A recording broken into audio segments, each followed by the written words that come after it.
Hello ਬੱਚਾ ਲੋਗ, ਮੇਰਾ ਨਾਮ ਹੈ ਅਸ਼ਦੀਪ ਤੇ ਤੁਹਾਡੇ ਸਾਰਿਆਂ ਦਾ ਸਵਾਗਤ ਹੈ ਪਿਆਰੇ ਜਿਹੇ ਚੈਨਲ PCM ਕੁਆਂਟਮ ਅਕੈਡਮੀ ਦੇ ਵਿੱਚ, ਜਿੱਥੇ ਬੇਟਾ ਅਸੀਂ ਫਿਜ਼ਿਕਸ ਦੇ ਕਨਸੈਪਟਸ ਨੂੰ ਬੜੇ ਹੀ ਡਿਟੇਲ ਤੇ ਬਰੀਕੀ ਦੇ ਨਾਲ ਤੁਹਾਡੇ ਸਾਹਮਣੇ ਪੇਸ਼ ਕਰਦੇ ਹਾਂ।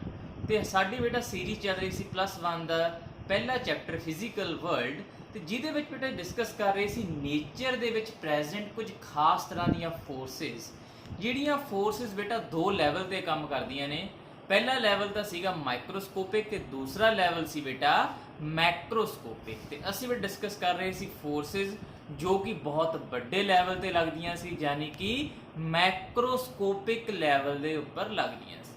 ते साडी जो पहली फोर्स सी बेटा, ते पहली फोर्स का नाम सी ग्रैविटेशनल फोर्स। ते ग्रैविटेशनल फोर्स सानू सिखाउंदी सी कि अगर मान लो कोई भी दो बॉडीज ने, अगर उन्हां विचकार मास आ ਤਾਂ ਉਹ ਬੋਡੀਜ਼ ਇੱਕ ਦੂਜੇ ਨੂੰ ਅਟਰੈਕਟ ਕਰਨਗੀਆਂ ਹੀ ਕਰਨਗੀਆਂ। ਇਹਦੇ ਬਾਰੇ ਤੇ ਮਾਸ ਦੇ ਕਰਕੇ ਹੀ ਬੇਟਾ ਬੋਡੀਜ਼ ਵਿਚਕਾਰ ਜੋ ਫੋਰਸ ਲੱਗਦੀ ਹੈ ਨਾ, ਤਾਂ ਫੋਰਸ ਬਾਰੇ ਪੜਿਆ ਸੀ। ਉਸ ਫੋਰਸ ਨੂੰ ਬੇਟਾ ਆਪਾਂ ਬੋਲਦੇ ਹਾਂ ਗ੍ਰੈਵਿਟੇਸ਼ਨਲ ਫੋਰਸ।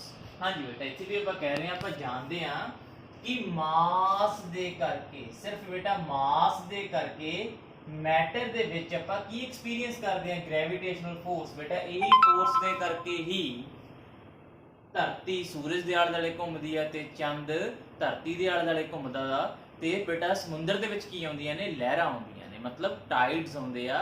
यानी कि बेटा यूनीवर्स नूं बनाउण दे विच सब तो वड्डा रोल जिहड़ी फोर्स दा है ग्रैविटेशनल फोर्स दा है।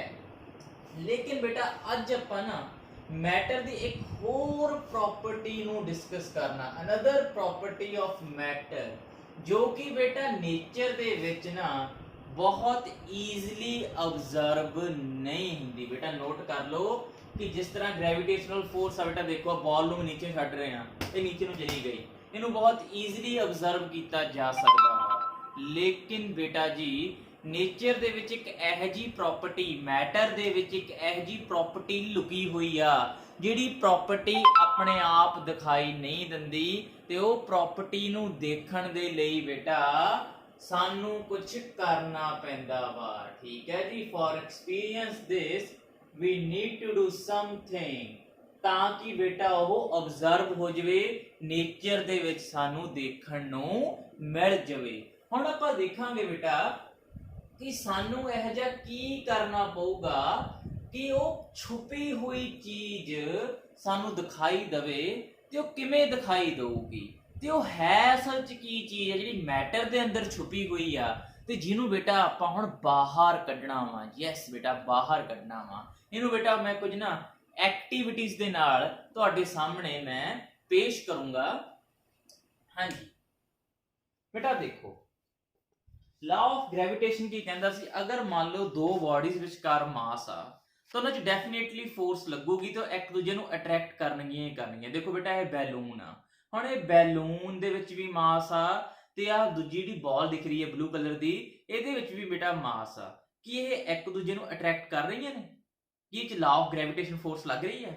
देखने तो लग रहा है बिल्कुल भी एक दूजे नूं अट्रैक्ट नहीं कर रहे। कहांगे कि इत्थे फोर्स नहीं लग रही, बट एक्चुअल दे विच बेटा इत्थे फोर्स लग रही है। पर फोर्स दी जो अमाउंट है ना, ये फोर्स दी अमाउंट बहुत ज्यादा घट आ, इस करके बेटा सानू ये चीज एक्सपीरियंस नहीं हो रही।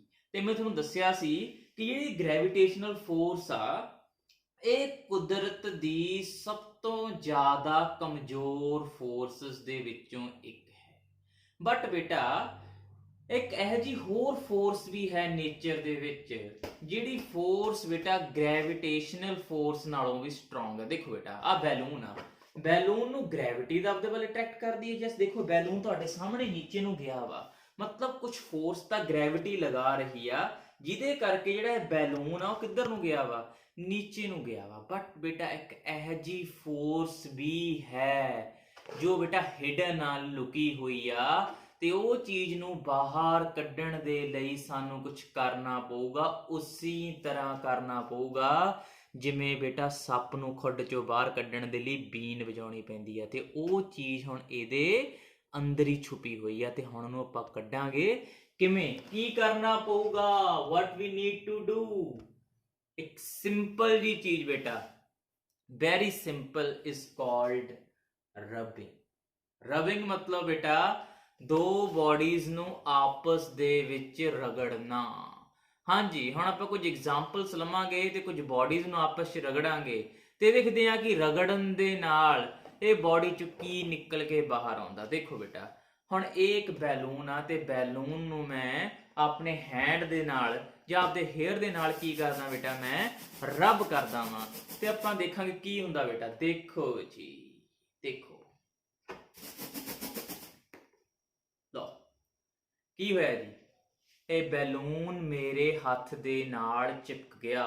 ਹਾਂਜੀ ਬੇਟਾ ਹੁਣ ਮੇਰੇ ਹੱਥ ਤੇ ਬੈਲੂਨ ਦੇ ਵਿਚਕਾਰ ਕੀ ਲੱਗ ਰਹੀ ਆ, ਫੋਰਸ ਲੱਗ ਰਹੀ ਆ ਤੇ ਇਹ ਫੋਰਸ ਇੰਨੀ ਜ਼ਿਆਦਾ ਵਾ ਕਿ ਜਿਹੜੀ ਗ੍ਰੈਵਿਟੀ ਆ ਇਹ ਗ੍ਰੈਵਿਟੀ ਬॉडी ਨੂੰ ਨੀਚੇ ਨੂੰ ਖਿੱਚ ਨਹੀਂ ਪਾ ਰਹੀ। ਮਤਲਬ ਮੇਰੇ ਹੱਥ ਤੇ ਬੈਲੂਨ ਵਿਚਕਾਰ ਇੰਨੀ ਸਟਰੋਂਗ ਫੋਰਸ ਪੈਦਾ ਹੋ ਗਈ ਜਿਹੜੀ ਫੋਰਸ ਗ੍ਰੈਵਿਟੇਸ਼ਨਲ ਫੋਰਸ ਦੇ ਨਾਲੋਂ ਵੀ ਸਟਰੋਂਗ ਆ। ਯੈਸ ਬੇਟਾ ਦੁਬਾਰਾ ਫੇਰ ਅਬਜ਼ਰਵ ਕਰੋ ਕਿ ਰਬ ਕਰਨ ਦੇ ਨਾਲ ਇਹ ਬੈਲੂਨ ਦੇ ਵਿੱਚ ਖਾਸ ਤਰ੍ਹਾਂ ਦੀ ਪ੍ਰੋਪਰਟੀ ਪੈਦਾ ਹੋ ਗਈ ਜੋ ਇਹਨੂੰ ਛੁਪੀ ਹੋਈ ਸੀ। ਆਪਾਂ ਉਹਦੀ ਹੀ ਗੱਲ ਕਰ ਰਹੇ ਹਾਂ। ਹਾਂ ਬੇਟਾ ਜਿਹੜੀ ਮੈਂ ਐਕਟੀਵਿਟੀ ਕੀਤੀ ਆ ਇਹ ਤਾਂ ਐਕਟੀਵਿਟੀ ਆਪਣੇ ਬਚਪਨ ਦੇ ਨਾਲ ਜੁੜੀ ਹੋਈ ਆ। ਹਾਂਜੀ ਇਹੀ ਐਗਜ਼ਾਮਪਲ ਨੂੰ ਬੇਟਾ ਮੈਂ ਥੋੜਾ ਜਿਹਾ ਹੋਰ ਐਕਸਟੈਂਡ ਕਰਦਾ। ਦੇਖੋ ਮੇਰੇ ਕੋਲ ਬੇਟਾ ਕਾਗਜ਼ ਦੇ ਛੋਟੇ ਛੋਟੇ ਟੁਕੜੇ ਨੇ ਤੇ ਛੋਟੇ ਛੋਟੇ ਟੁਕੜਿਆਂ ਨੂੰ ਜਦੋਂ ਮੈਂ ਰਬ ਕਰਕੇ ਬੈਲੂਨ ਕੋ ਲੈ ਕੇ ਜਾਣਾ, ਦੇਖੋ ਬੇਟਾ ਕੀ ਲੋ ਸੋ ਮਚ ਅਟਰੈਕਸ਼ਨ।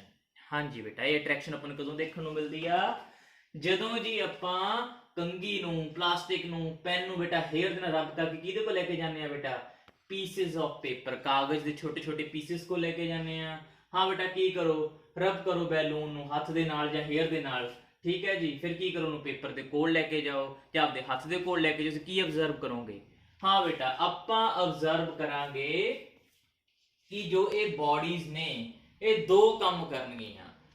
ਜਾਂ ਤਾਂ ਬੇਟਾ ਇਹ ਦੋ ਬॉडीज ਇੱਕ ਦੂਜੇ ਨੂੰ ਅਟਰੈਕਟ ਕਰਨਗੀਆਂ ਜਾਂ ਤਾਂ ਬੇਟਾ ਇਹ ਇੱਕ ਦੂਜੇ ਨੂੰ ਰਿਪੈਲ ਕਰਨਗੀਆਂ। ਹਾਂਜੀ ਬੇਟਾ ਯੈਸ।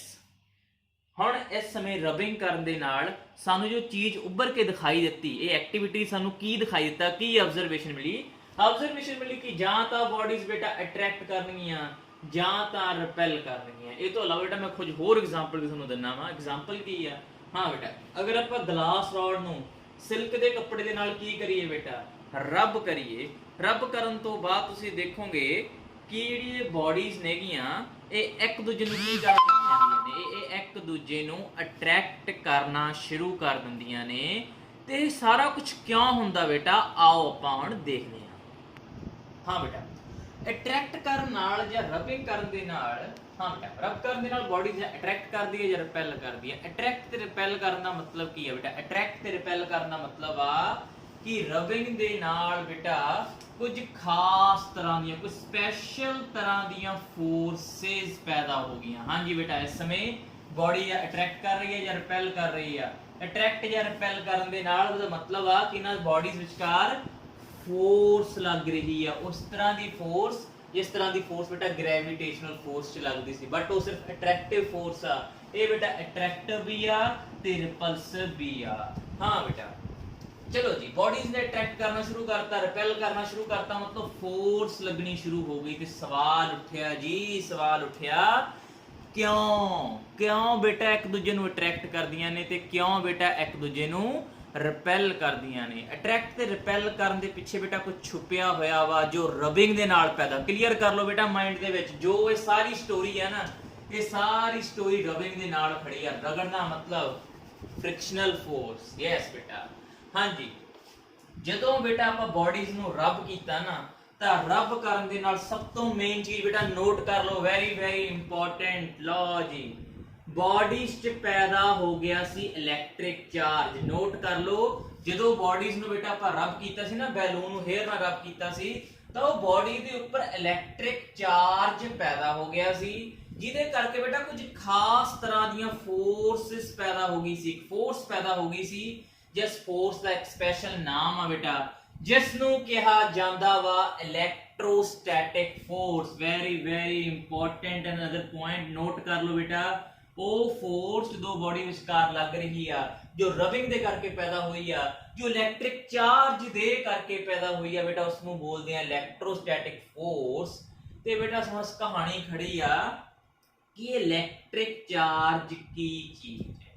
हाँ जी, हुणे बेटा आपां इलैक्ट्रिक चार्ज नू समझांगे ਤਾਂ ਕਿ ਇਲੈਕਟ੍ਰਿਕ ਚਾਰਜ ਤੋਂ ਆਪਾਂ ਇਲੈਕਟ੍ਰੋਸਟੈਟਿਕ ਫੋਰਸ ਚ ਐਂਟਰ ਕਰ ਸਕੀਏ ਤੇ ਦੇਖੀਏ ਬਾਡੀਜ਼ ਕਿਵੇਂ ਅਟਰੈਕਟ ਤੇ ਕਿਵੇਂ ਰਿਪੈਲ ਕਰਦੀਆਂ ਨੇ ਇੱਕ ਦੂਜੇ ਨੂੰ। ਯੈਸ, ਹੁਣ ਆਪਣਾ ਸਵਾਲ ਹੈ, now we can see that how electric charge and electrostatic force is produced. ਪਹਿਲਾਂ ਬੇਟਾ ਚਾਰਜ ਦੇਖਾਂਗੇ, ਫਿਰ ਇਲੈਕਟ੍ਰੋਸਟੈਟਿਕ ਫੋਰਸ ਦੇਖਾਂਗੇ ਕਿ ਇਹ ਬਾਡੀਜ਼ ਕਿਵੇਂ ਅਟਰੈਕਟ ਹੋਈਆਂ ਤੇ ਕਿਵੇਂ ਰਿਪੈਲ ਹੋਈਆਂ ਤੇ ਕਿਵੇਂ ਬੇਟਾ ਫੋਰਸ ਲੱਗਣੀ ਸ਼ੁਰੂ ਹੋਈ। ਹਾਂਜੀ, मान लो तुहाडे कोल बेटा जा बैलून आ ਜਾਂ ਤਾਂ बेटा की है तुहाडे कोल स्केल है। ठीक है, तुसीं बैलून भी लै सकदे हो, स्केल भी लै सकदे हो। मैं बेटा इत्थे स्केल लिया वा, ठीक है जी, ते स्केल है। दूजे पासे बेटा मेरे कोल की ने hairs. Hairs and scale both are matter. हाँ बेटा देखो बेटा स्केल भी मैटर आ ते हेयर भी मैटर आ। इत्थे बेटा बैलून भी लै सकदे हैं, ठीक है जी। ते जो बेटा बैलून है ना, बैलून भी बेटा मैटर है। हाँ जी, हुण आपां मैटर दे अंदर जावांगे ते मैटर दे अंदर जाके सानू बेटा की मिलूगा? हाँ जी, मिलणगे छोटे छोटे पार्टिकल्स जी तो मिलके बेटा एक बैलून बनिया वा ते जी तो मिलके बेटा स्केल बनिया वा। ते मैटर की तो मिलके बनदा? हाँ बेटा मैटर मिलके बनदा वा छोटे छोटे पार्टिकल्स जिसनू बेटा आपां की बोलदे हैं? एटम्स। हाँ जी, एटम तो मिलके बनया मैटर, लेकिन बेटा एटम भी किसी चीज तो मिलके बनया होया वा जिहदे बारे ਆਪਾਂ डिस्कस ऑलरेडी कर चुके हैं छोटी क्लासेस ਦੇ ਵਿੱਚ। बेटा ਉਹ ਕੀ ਨੇ? सब एटॉमिक पार्टिकल्स जिन्हां ਨੂੰ ਕਹਿੰਦੇ ਨੇ बेटा इलेक्ट्रॉन, प्रोटॉन एंड न्यूट्रॉन। जो बेटा इलेक्ट्रॉन ਹੁੰਦਾ ਵਾ, इलेक्ट्रॉन ਦੇ ਉੱਪਰ ਹੁੰਦਾ ਵਾ 네ਗੇਟਿਵ ਚਾਰਜ, प्रोटॉन ਦੇ ਉੱਪਰ ਹੁੰਦਾ ਵਾ ਪੋਜ਼ਿਟਿਵ ਚਾਰਜ ਤੇ न्यूट्रॉन ਦੇ ਉੱਪਰ ਕੋਈ ਚਾਰਜ मतलब ਨੀਲ ਹੁੰਦਾ बेटा, ਦੇ ਉੱਪਰ ਕੋਈ ਚਾਰਜ ਨਹੀਂ ਹੁੰਦਾ। ਮੰਨ ਲਓ बेटा ਮੇਰੇ ਕੋਲ ਬੈਲੂਨ ਹੈ, ਠੀਕ ਹੈ, ਜਾਂ ਸਕੇਲ ਆ ਜਾਂ ਪੈਨ ਆ, ਪਲਾਸਟਿਕ ਦੀ ਬੋਡੀ ਆ, ਉਹਨੂੰ ਹਜੇ ਮੈਂ ਰੱਬ ਨਹੀਂ ਕੀਤਾ ਪਿਆ, ਠੀਕ ਹੈ ਜੀ, ਹਜੇ ਉਹਨੂੰ ਮੈਂ ਰੱਬ ਨਹੀਂ ਕੀਤਾ। ਰੱਬ ਕਰੇ ਤੋਂ ਬਿਨਾ बेटा ਆਪਾਂ ਦੇਖਦੇ ਹਾਂ।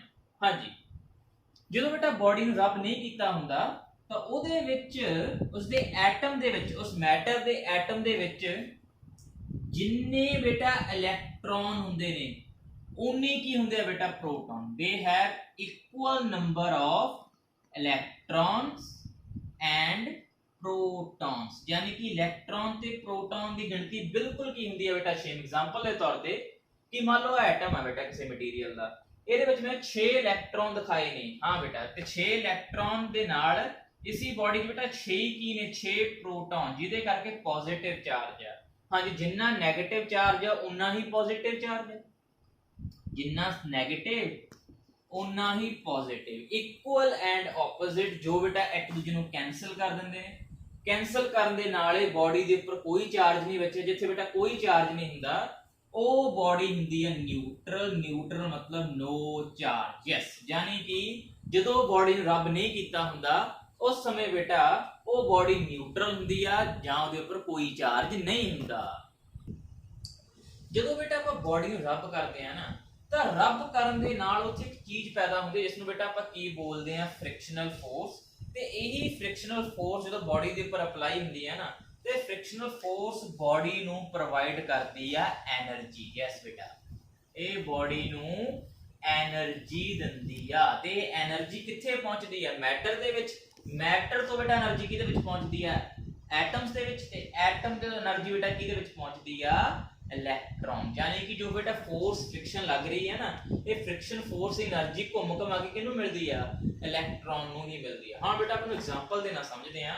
मान लो बेटा मेरे कोल स्केल आ ते हेयर आ, ते इत्थे बेटा मैं पहली गल क्लीयर कर दवां कि इत्थे बेटा मैं कोई एलीमेंट का कॉन्सैप्ट नहीं लै रहा, मैं सिर्फ एक अजम्पशन लै रहा, अज्यूम कर लैट करके चल रहा वां कि मान लो कि स्केल दे ऊपर बेटा 6 इलेक्ट्रॉन ने ते 6 ही प्रोटॉन ने, मतलब हजे बेटा वो न्यूट्रल है, दे ऊपर कोई चार्ज नहीं है।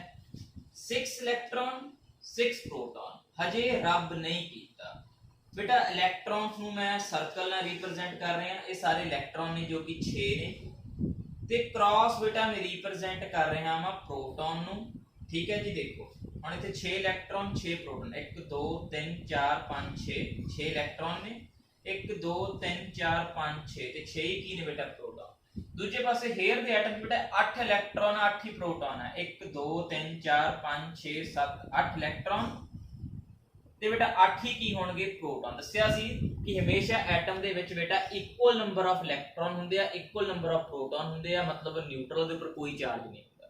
ਹਾਂਜੀ ਫਿਰ ਮੈਂ ਕੀ ਕੀਤਾ ਬੇਟਾ ਫਿਰ ਮੈਂ ਕੀਤਾ ਸਕੇਲ ਨੂੰ ਜਾਂ ਬੈਲੂਨ ਨੂੰ ਵਾਲਾਂ ਦੇ ਉੱਪਰ ਰਬ ਕਰਨੇ ਲੱਗੀ ਫ੍ਰਿਕਸ਼ਨਲ ਫੋਰਸ ਤੇ ਫ੍ਰਿਕਸ਼ਨਲ ਫੋਰਸ ਨੇ ਦਿੱਤੀ એનર્ਜੀ ਤੇ ਉਹ એનર્ਜੀ ਜਾ ਕੇ ਕਿਹਨੂੰ ਮਿਲੀ ਬੇਟਾ ਬੈਲੂਨ એનર્ਜੀ ਜਾ ਕੇ ਮਿਲੀ ਬੇਟਾ ਬੈਲੂਨ ਦੇ ਐਟਮਸ ਨੂੰ ਤੇ ਐਟਮ ਦੇ ਵਿੱਚ એનર્ਜੀ ਜਾ ਕੇ ਕਿਹਨੂੰ ਮਿਲੀ ਬੇਟਾ ਇਲੈਕਟ੍ਰੋਨ ਨੂੰ।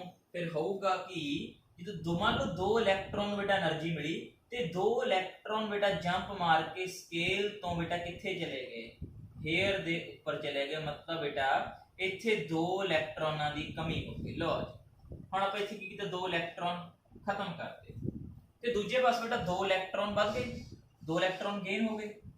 ਲੋ ਹੁਣ ਗਿਣਤੀ ਦੇਖੋ 2 ਇਲੈਕਟ੍ਰੋਨਾਂ ਦਾ ਲਾਸ ਹੋ ਚੁੱਕਿਆ ਵਾ ਤੇ ਇਲੈਕਟ੍ਰੋਨ ਕਿੰਨੇ ਰਹਿ ਚੁੱਕੇ ਆ 1 2 3 4 ਯੈਸ ਬੇਟਾ ਇਲੈਕਟ੍ਰੋਨ ਸਿਰਫ 4 ਰਹਿ ਗਏ लेकिन प्रोटॉन कितने नहीं गए बेटा प्रोटॉन उन्हीं ने 1 2 3 4 5 6 प्रोटॉन 6 ने ਇਹਦਾ ਮਤਲਬ ਕੀ ਹੈ ਬੇਟਾ ਕਿ ਇੱਥੇ 2 ਪ੍ਰੋਟੋਨ ਵੱਧ ਚੁੱਕੇ ਆ ਕਿਉਂਕਿ ਬੇਟਾ 2 ਇਲੈਕਟ੍ਰੋਨ ਸਕੇਲ ਤੋਂ ਹੇਅਰ ਵੱਲ ਜਾ ਚੁੱਕੇ ਆ ਜਿਹਦੇ ਕਰਕੇ ਬੇਟਾ ਇੱਥੇ ਇਲੈਕਟ੍ਰੋਨਾਂ ਦੀ ਗਿਣਤੀ 8 ਤੋਂ ਵੱਧ ਕੇ ਬੇਟਾ 10 ਹੋ ਚੁੱਕੀ ਆ।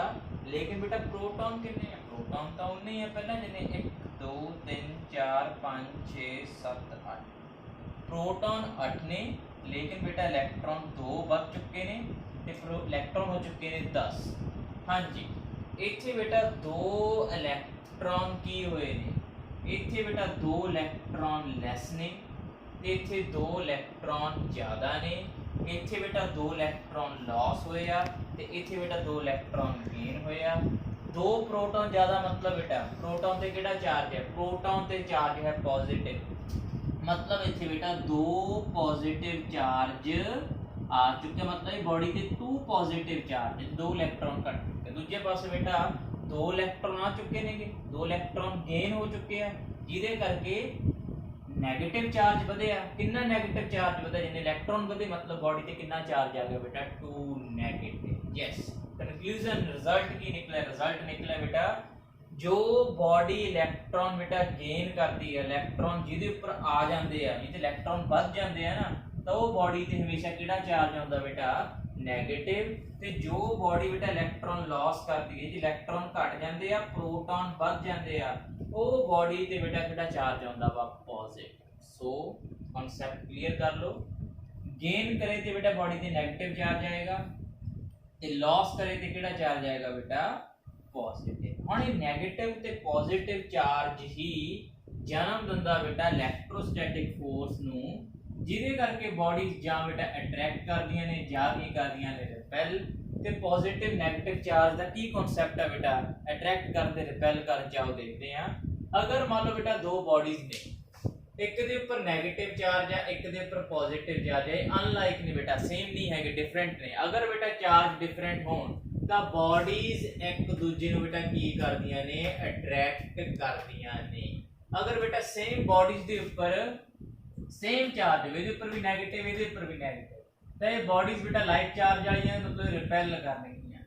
सेम पासे बेटा अगर मान लो दोनों बॉडीज दे ऊपर पॉजिटिव चार्ज आ ये भी लाइक चार्ज है इस करके बेटा एक दूजे ਨੂੰ की करनगे रिपेल करने। सो so, की कह सकते हैं due to the charge produce on the body जो चार्ज बॉडी के ऊपर पैदा हो गया जिहदे करके बेटा जां तां वो अट्रैक्ट करनगे जां तां बेटा वो एक दूजे ਨੂੰ की करनगे रिपेल करनगे। यही चीज बेटा कहलाउंदी आ इलेक्ट्रोस्टैटिक फोर्स। ते इलेक्ट्रोस्टैटिक फोर्स दा बेटा एक होर नाम भी आ जिस ਨੂੰ बेटा कूलम्बिक फोर्स या कूलम फोर्स भी कहा जांदा वा। ते क्यों कहा जांदा बेटा आओ आपां हुण हाँ जी ये लॉ की कहंदा इलेक्ट्रोस्टैटिक फोर्स लॉ की कहंदा वा ये लॉ कहंदा वा the force acting between two charges at rest is called electrostatic force. हाँ बेटा जो दो चार्जां दे विचकार की लगदी आ फोर्स लगती है ना तो ਉਹੀ फोर्स ਨੂੰ बेटा की कहा ਜਾਂਦਾ ਵਾ इलैक्ट्रोस्टैटिक फोर्स कहा ਜਾਂਦਾ। पर कंडीशन की है बेटा नोट कर लो,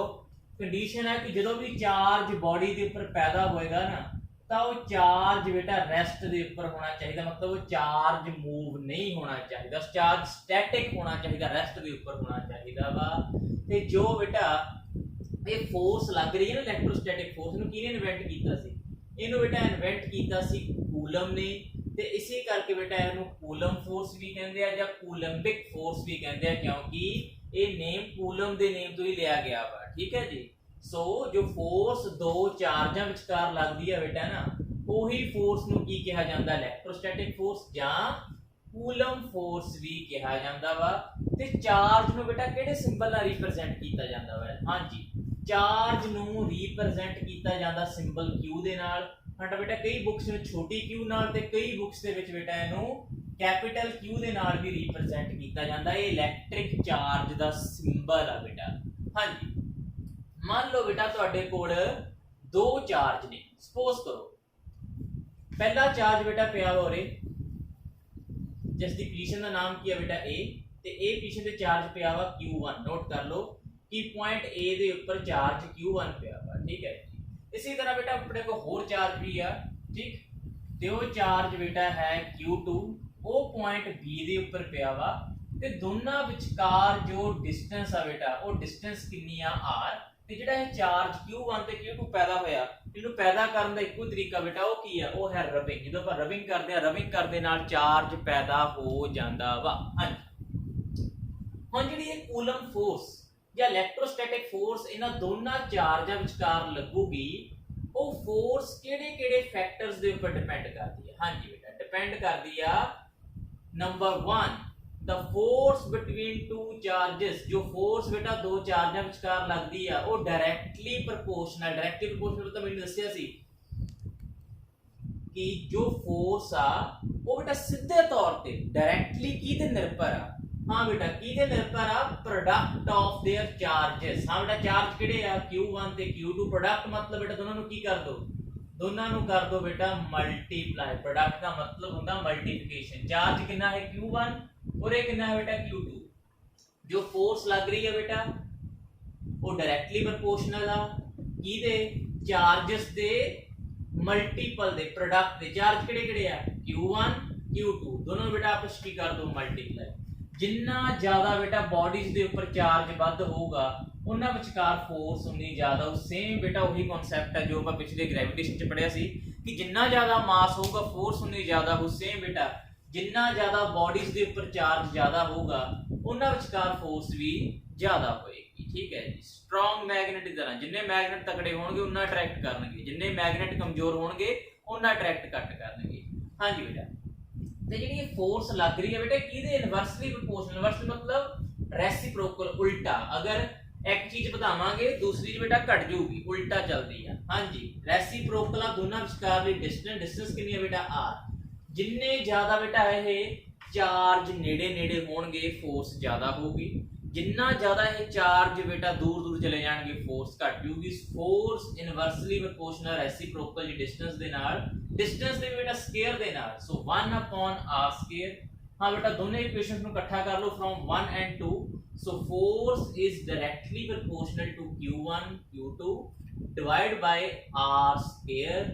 हाँ बेटा हम बड़े नोट करो ये क्वेश्चन कुछ देखण नू लग रही है लॉ ऑफ ग्रेविटेशन वर्गी। यस बेटा this equation is analogous to the law of gravitation. दोनों देखण नू बिल्कुल सेम है। फर्क की है इथे बेटा m1 m2 है, इथे q1 q2 है, इथे r² है, इथे भी r² है। यानी की बोलांगे? यही बोलांगे कि जो कूलम सर ने ना, कूलम सर ने न्यूटन सर दी कॉपी मार ली है ना, चीटिंग हो गई थोड़ी जी। चलो जी, लॉ इस तरह ही बनया है। दोनों देखने को बिल्कुल की ने बेटा वो सेम ने। ते प्रोपोर्शनैलिटी हटाउण दे लई बेटा इत्थे लगावांगे कांस्टेंट। ते कांस्टेंट दा नाम है k। ते k दी वैल्यू कितनी है बेटा? k दी वैल्यू है 1/4 पाई एप्सिलॉन नॉट। हाँ बेटा एक कांस्टेंट है, प्रोपोर्शनैलिटी कांस्टेंट है 1/4 पाई एप्सिलॉन नॉट। ते बेटा ये एप्सिलॉन नॉट नु आपां बोल देने आ परमिटिविटी, जो तुसीं बेटा +2 च बहुत ज्यादा डिटेल स्टडी करोगे। परमिटिविटी ऑफ फ्री स्पेस का मतलब बेटा वैक्यूम हुंदा जिथे हवा ना होवे ते परमिटिविटी का की मीनिंग हुंदा ਇਹਦਾ कि ये दो चार्ज जो फोर्स लगा रहे ने ये दो चार्ज किथे पए आ मतलब कि ये मीडियम ये हवा च पए ने कि ये पानी च पए ने कि ये ऑयल च पए ने ये बेटा +2 का कॉन्सैप्ट है बड़े डिटेल च +2 समझाऊंगा हुण बट जस्ट समझ लो कि ये एक टर्म यूज हो रही है परमिटिविटी जो कि कांस्टेंट दे विच है ठीक है हाँ जी हम टोटल फार्मूला की बन चुके हैं 1/4 pi epsilon not q1 q2 upon r square हाँ जी जिन्ना ज्यादा बेटा चार्ज ज्यादा होगा फोर्स उतनी ज्यादा होगी जिन्नी ज्यादा बेटा डिस्टेंस होगी ना more will be distance laser will be the force हाँ जी बेटा हम आप कुछ ग्राफ देखिए पिछली की तरह हाँ जी हम ग्राफ बनावांगे वो ग्राफ किदा वा हाँ जी ग्राफ है बेटा फोर्स दा डिस्टेंस देना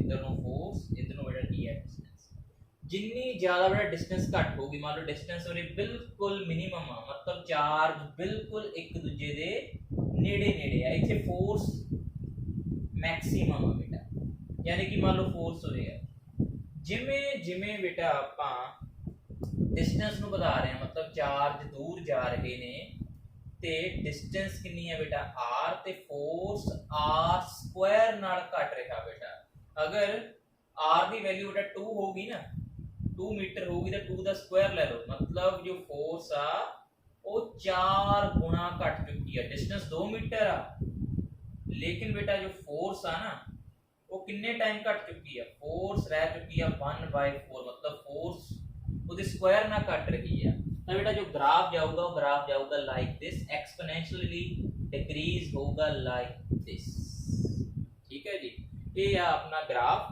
फोर्स ते डिस्टेंस दे नाल हां जी हुण आप अगला ग्राफ देखांगे जो हैगा बेटा फोर्स ते चार्ज दे नाल अगर मान लो बेटा दोनों चार्ज बिल्कुल सेम हों q1 q2 बिल्कुल सेम हों तां इनु ਆਪਾਂ q मान लिए इथे भी q तां बेटा q दा की आ चुकिया वा स्क्वायर सो फोर्स किदे प्रोपोर्शनल आ q दे स्क्वायर दे ते बेटा ग्राफ किहो जिहा होगा हां जी हुण ਆਪਾਂ ग्राफ देखते हैं हुण बेटा ग्राफ किदे नाल हुण अपना ग्राफ है q दे स्क्वायर नाल मतलब फोर्स ਉਹਦੇ स्क्वायर ना ਵਧੂਗੀ मतलब बेटा हुण फोर्स जिवें जिवें चार्ज ਵਧੀ जाऊगा फोर्स भी एक्सपोनेंशियली इस तरह इंक्रीज करती जाऊगी आ बेटा दो ग्राफ ने ये बुक्स विच बहुत घट ने बेटा बहुत इंपॉर्टेंट है इस करके इन्हां दोनों ग्राफ ਨੂੰ ਕੀ ਕਰ ਲਓ ਤੁਸੀਂ नोट कर लो अपना हाँ मेन फार्मूला दोबारा मैं फिर लिख देना 1/4 pi epsilon not q1 q2 upon r square जो कि बेटा फोर्स दे बराबर है नु बेटा होर भी डिटेल दे विच ਆਪਾਂ +2 ਚ स्टडी करना वा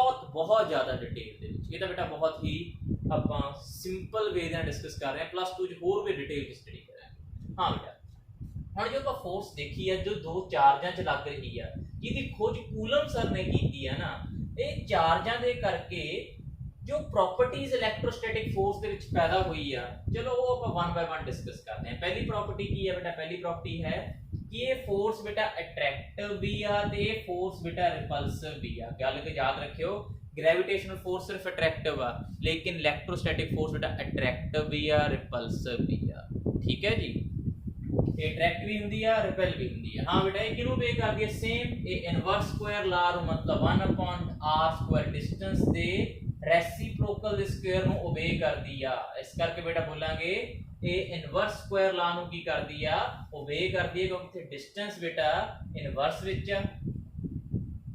ठीक है जी ते दूसरा डिस्टेंस दा बेटा की है स्क्वायर भी है इस करके रेसिप्रोकल स्क्वायर लेस करके बोलते हैं इनवर्स स्क्वायर ला तीसरा पॉइंट की है ये बेटा लॉन्ग रेंज फोर्स आ तेनु फोर्स ਨੂੰ ਐਕਟ ਹੋਣ ਦੇ ਲਈ ਕਿਸੇ ਮੀਡੀਅਮ ਦੀ ਜ਼ਰੂਰਤ ਨਹੀਂ ਹੈਗੀ मतलब ये फोर्स बेटा बहुत ही ਵੱਡੇ ਪੈਮਾਨੇ ਤੇ ਫੈਲੀ ਹੋਈ ਆ ਬਹੁਤ ਦੂਰ ਤੱਕ ਲੱਗਦੀ ਆ ਠੀਕ ਹੈ ਜੀ ਤੇ ਇਹ ਫੋਰਸ ਨੂੰ ਬੇਟਾ ਕੰਮ ਕਰਨ ਦੇ ਲਈ ਕਿਸੇ ਮੀਡੀਅਮ ਦੀ ਜ਼ਰੂਰਤ ਨਹੀਂ ਹੁੰਦੀ ਐ ਨਹੀਂ ਹੈਗਾ ਕਿ ਇਹ ਫੋਰਸ ਇਕੱਲੇ 에ਅਰ 'ਚ ਹੀ ਲੱਗੂਗੀ ਨਹੀਂ ਬੇਟਾ ਵੈਕਿਊਮ 'ਚ ਵੀ ਲੱਗ ਸਕਦੀ ਹੈ 에ਅਰ 'ਚ ਵੀ ਲੱਗ ਸਕਦੀ ਹੈ ਵਾਟਰ 'ਚ ਵੀ ਲੱਗ ਸਕਦੀ ਹੈ ਪਰ ਇਹ ਫੋਰਸ ਘੱਟ ਵੱਧ ਜ਼ਰੂਰ ਸਕਦੀ ਹੈ ਵੱਧ ਵੀ ਸਕਦੀ ਹੈ ਘੱਟ ਵੀ ਸਕਦੀ ਹੈ डिपेंड करता वा कि चार्ज किथे पे ने मीडियम की है चार्ज दा पर फोर्स लगदी जरूर है ये नहीं ਆਪਾਂ ਕਹਾਂਗੇ फोर्स जीरो हो गई ठीक है जी ये फोर्स बेटा सेंट्रल फोर्स मतलब अगर मान लो दो चार्ज है ना अगर आप दोनों चार सेंटर ਨੂੰ ਕੀ ਕਰਦੀ ਆ ਆਪਸ ਜੁਆਇਨ ਕਰਦੀ ਹੈ ਇੱਕ ਲਾਈਨ ਦੇ ਨਾਲ ਤਾਂ ਬੇਟਾ ਇਹਨਾਂ ਦੇ ਸੈਂਟਰ ਆ ਲਾਈਨ ਜਿਹੜੀ ਜੁਆਇਨ ਕਰ ਰਹੀ ਸੈਂਟਰ ਨੂੰ ਇਹ ਸੈਂਟਰਸ ਨੂੰ ਇੱਕ ਦੂਜੇ ਨੂੰ ਕੀ ਕਰਦੇ ਆ ਬੇਟਾ ਅਟਰੈਕਟ ਕਰਦੇ ਆ they attract towards the line joining the center of two charges ਹਾਂ ਬੇਟਾ ਇਸ ਕਰਕੇ ਨੂੰ ਆਪਾਂ ਕੀ ਬੋਲਿਆ ਸੈਂਟਰਲ ਫੋਰਸ ਤੇ ਮੈਂ ਤੁਹਾਨੂੰ ਦੱਸਿਆ ਸੀ ਕਿ ਗ੍ਰੈਵਿਟੇਸ਼ਨਲ ਫੋਰਸ ਦੇ ਬਿਲਕੁਲ ਆਪੋਜ਼ਿਟ ਬੇਟਾ ਇਹ ਫੋਰਸ ਨੇ ਆਪਣਾ ਜਲਵਾ ਦਿਖਾਇਆ ਸੀ ਤੇ ਬੈਲੂਨ ਮੇਰੇ ਹੱਥ ਨੂੰ ਬੇਟਾ ਕੀ ਹੋ ਗਿਆ ਸੀਗਾ ਅਟਰੈਕਟ ਹੋ ਗਿਆ ਸੀ ਦੇਖੋ ਬੈਲੂਨ ਮੇਰੇ ਹੱਥ ਨੂੰ ਬੇਟਾ ਕੀ ਹੋ ਚੁੱਕਿਆ ਵਾ ਅਟਰੈਕਟ ਹੋ ਚੁੱਕਿਆ ਵਾ ਤੇ ਅਟਰੈਕਟ ਹੋਣ ਦੇ ਨਾਲ ਬੇਟਾ ਦੇਖ ਅਟਰੈਕਟ ਕਿਉਂ ਹੋਇਆ ਕਿਉਂਕਿ ਇੱਥੇ ਜੋ ਫੋਰਸ ਆ ਗ੍ਰੈਵਿਟੇਸ਼ਨ ਫੋਰਸ ਨਾਲੋਂ 10 ਪਾਵਰ 36 ਟਾਈਮ ਸਟਰੋਂਗਰ ਆ ਅਗਰ ਆਪਾਂ ਬੇਟਾ 10 ਦੇ ਨਾਲ कितने जीरो लगा दिए 1 2 3 4 5 6 7 8 9 10 अप टू सो ऑन 36 बेटा इस तरह जीरो लगाउणियां ने ਤੁਸੀਂ ਆਪ ਹੀ ਦੇਖ ਲਓ ਕਿ ਟਰਮ ਕਿੱਡੀ ਵੱਡੀ ਹੋ ਜੂਗੀ ਸੰਖਿਆ ਕਿੱਡੀ ਵੱਡੀ ਹੋ ਜੂਗੀ ਇੰਨੀ ਜ਼ਿਆਦਾ ਸਟਰੋਂਗ ਫੋਰਸ ਆ ਤਾਂ ਜਾ ਕੇ ਬੇਟਾ ਜਿਹੜਾ ਬੈਲੂਨ ਆ ਨਾ ਮੇਰੇ ਹੱਥ ਨੂੰ ਅਟਰੈਕਟ ਹੋਇਆ ਸੀ ਕਿਉਂਕਿ ਫੋਰਸ ਬਹੁਤ ਸਟਰੋਂਗ ਆ as compare to gravitational force ਮੰਨਿਆ ਜਾਂਦਾ ਬੇਟਾ ਕਿ ਜਿਹੜੀ ਇਹ ਫੋਰਸ ਆ ਇਹ ਫੋਰਸ ਕਿਉਂ ਲੱਗਦੀ ਹੈ ਕਿਉਂਕਿ ਜਦੋਂ ਦੋ ਚਾਰਜ ਬਾਡੀਜ਼ ਇੱਕ ਦੇ ਨੇੜੇ ਹੁੰਦੀਆਂ ਨਾ तो आपस ਦੇ ਵਿੱਚ ਕੁਝ ਫੋਟੋਨਸ ਨੂੰ ਬੇਟਾ ਐਕਸਚੇਂਜ ਕਰਦੇ ਆ ਬੇਟਾ ਇਹ ਫੋਟੋਨ ਨੂੰ ਤੁਸੀਂ ਸਟੱਡੀ ਕਰੋਗੇ ਕੈਮਿਸਟਰੀ ਦੇ ਵਿੱਚ +1 ਵਿੱਚ ਵੀ ਤੇ +2 ਵਿੱਚ ਡਿਟੇਲ ਦੇ ਵਿੱਚ ਸਟੱਡੀ ਕਰਾਂਗੇ ਬੇਟਾ ਆਪਾਂ ਆਪਣੇ ਲਾਈਟ ਵਾਲੇ ਚੈਪਟਰ ਦੇ ਇਟਸ ਕਾਲਡ ਫੋਟੋ ਇਲੈਕਟ੍ਰਿਕ ਵਾਲੇ ਚੈਪਟਰ ਦੇ ਵਿੱਚ ਆਪਾਂ ਸਟੱਡੀ ਕਰਾਂਗੇ ਠੀਕ ਹੈ ਬੇਟਾ ਹਾਂਜੀ ਬੇਟਾ ਇਹ ਸੀ ਸਾਡੀ ਪੂਰੀ ਇਲੈਕਟ੍ਰੋਸਟੈਟਿਕ ਫੋਰਸ ਜੋ ਕਿ ਸਰ ਕੂਲਮ ਨੇ ਸਾਨੂੰ ਦਿੱਤੀ ਸੀਗੀ आई होप बेटा ਤੁਹਾਨੂੰ ਪੂਰਾ ਡਿਟੇਲ ਚ ਲੈਕਚਰ ਸਮਝ ਲੱਗ ਗਿਆ ਹੋਊ ਕਿ ਕਿਵੇਂ ਮਾਸ ਨੂੰ ਹਟਾ ਕੇ ਉੱਥੇ ਬੇਟਾ ਚਾਰਜ ਲਗਾਤਾ ਤੇ ਉਹ ਅਟਰੈਕਟ ਤੇ ਰਿਪੈਲ ਕਰਨਾ ਸ਼ੁਰੂ ਕਰ ਦਿੱਤਾ ਤੇ ਫਿਰ ਪ੍ਰੈਕਟੀਕਲੀ ਬੇਟਾ ਅਟਰੈਕਟ ਕਰਕੇ ਵੀ ਦਿਖਾਇਆ ਕਿਵੇਂ ਫੋਰਸ ਲੱਗਦੀ ਆ ਦੋ ਬਾਡੀਜ਼ ਦੇ ਵਿਚਕਾਰ ਕਿਵੇਂ ਬੈਲੂਨ ਮੇਰੇ ਹੱਥ ਦੇ ਨਾਲ ਚਿਪਕ ਗਿਆ ਤੇ ਕਿਵੇਂ ਬੇਟਾ ਉਹਨੇ ਕਾਗਜ਼ ਨੂੰ ਉਹਦੇ ਵੱਲ ਖਿੱਚਿਆ आई होप ਤੁਸੀਂ ਸਮਝ ਗਏ ਹੋਵੋਗੇ ਸੋ ਬੇਟਾ please like share and subscribe my channel PCM Quantum Academy